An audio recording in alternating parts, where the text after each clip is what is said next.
Hello, everyone. I'm Kyle Kramer, the CEO of the Earth and Spirit Center, and I'm joined today by our instructor, Ann Borders. Hello, Ann.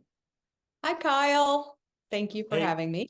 oh, it's good to see you. Good to have you back because for those who have long memories at the Earth and Spirit Center, like I do, we know that you've actually been around the Earth and Spirit Center for quite some time and have been an instructor in the past and have taken some time away. But we're thrilled to have you back.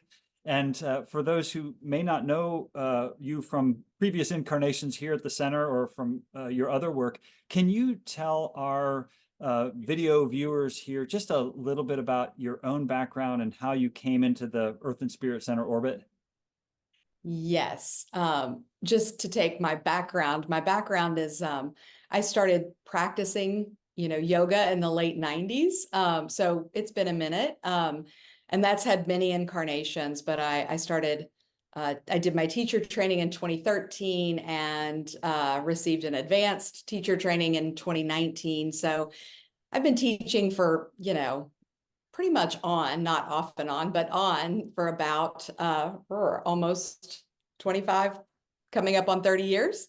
Yeah. I started at the Earth and Spirit Center, I want to say right around 20, maybe 15, 16. Does that sound right? Yeah, my first classes with Father Joe. Yeah. Yeah, well, I mean, you're obviously a very experienced yoga teacher, but just for the curiosity's sake of folks watching, you've got some other irons in your fire too. You're an artist. What other things are part of your beat? Yes. So I somewhat jokingly call them my Holy Trinity. I'm a painter, an artist. I'm also an interior designer and I teach yoga. So those are the three that make up a good amount of my time, but I'm excited to be exploring some new creative ventures. So relevant to your audience, I'm going to be curating an outdoor permanent installation on the grounds of the Earth and Spirit Center that I'm super excited about. Yes, so that not directly connected to the purpose of this particular video, but yes, Correct. I don't know that we'll record another video specifically about that. So a Sure. hat tip to you for doing the hard work to apply for that grant and congrats on receiving it. And we're thrilled to be the recipients of your curation and the art that will be commissioned for our Yeah. place. But to the subject at hand, you're going to be teaching a class this fall called Mindfulness and Movement. It's on Tuesday afternoons, 1 to 2:30, starting on September 10th, running through October 7th.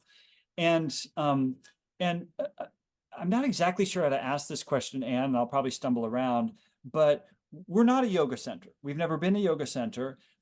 We have really kind of emphasized mindfulness instruction, and yet at the same time, I certainly recognize personally that mindfulness is not something that's disconnected from the rest of your life or the rest of your bodily existence. So I wonder if you might say a few words about what you want to do in this class and in what ways it's connected to mindfulness as opposed, I mean, not opposed to, but maybe in comparison to, say, the yoga you've been teaching elsewhere. How's it going to be unique at the Earth and Spirit Center? Yeah, it's a great question, Kyle. So I do teach about 6 classes a week, and I'm specifically really looking forward to teaching this, although I love teaching those as well, but I'm excited to teach in your space with folks who already are geared up and have an interest in a mindfulness practice, because we're taking the body. Asana is the Sanskrit word for, those things that people see as yoga movements.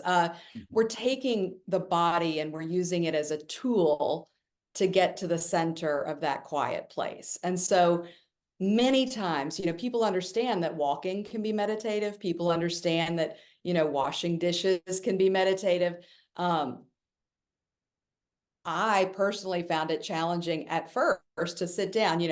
Father Joe was so helpful in explaining his way through, but to sit and be quiet can be challenging on some days more than Yeah. others. And for some people more than others. And for some people more than others. And so movement as another tool to get to that quiet place, not exclusively, but as another way to access the stillness and the stillness at your center, maybe not the stillness of your body.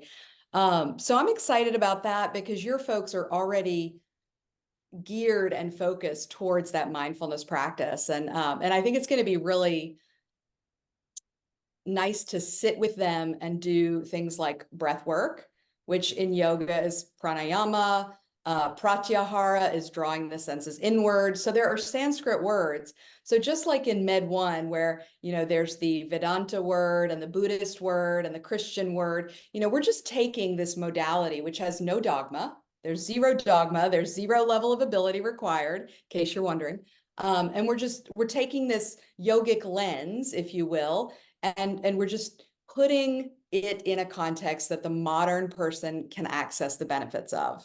So Thank you. Yeah, and just from like personal testimony, I've had a yoga practice for years. I'm no accomplished yogi, but I have, and I've likewise had a mindfulness practice for decades. And I mean, I see them as being utterly compatible. And when my mind is just an absolute popcorn popper that day, yogic practices will often help ground me in a way that I can't necessarily get my mind still when I'm just sitting on the cushion. But as you said, there can be stillness even in motion. I really appreciate that, how you said that. And I also wanted to kind of latch on, you said people of all abilities. Now, sometimes when people think yoga, they think of, thin, trim, fit people on mats doing weird contortions with their body. Is that the bar you're setting here for us, or what? What? Yeah, would be people shouldn't required? really come unless they can put their foot behind their head. I feel like that's really. I'm kidding. I'm just kidding. If you don't know me, I do occasionally make things humorous, hopefully a little humorous. But do you occasionally put your foot behind your head? I really try not to to that. I've Okay. tried to break that habit actually. Yeah, I put my foot in my mouth, but I can't quite get it behind. Exactly. That's where mine goes most of the time. No. Yeah. And I'm utterly serious when I say no level of ability. So my understanding is, depending on the population, we will have folks that have joint replacements, arthritis. I mean, whether you've got a shoulder injury from playing tennis, or whether you've had to have a knee replacement because of years of misuse or overuse or whatever, this practice is not meant to be something that strains. I mean, I might find an edge that could challenge you, but you can do this practice in a chair, right? So if you find, so sitting on the floor is not a prerequisite. Sitting in a chair is perfectly acceptable. There will be things, I think, if we can stand, it will be beneficial, but not mandatory by any stretch. So my goal and my years of experience are going to help me make this class truly available, because no matter what movements your body can access, it isn't the range of motion in your body I'm after. It's the intent around movement per se that's going to help bring you into your present moment. Yeah.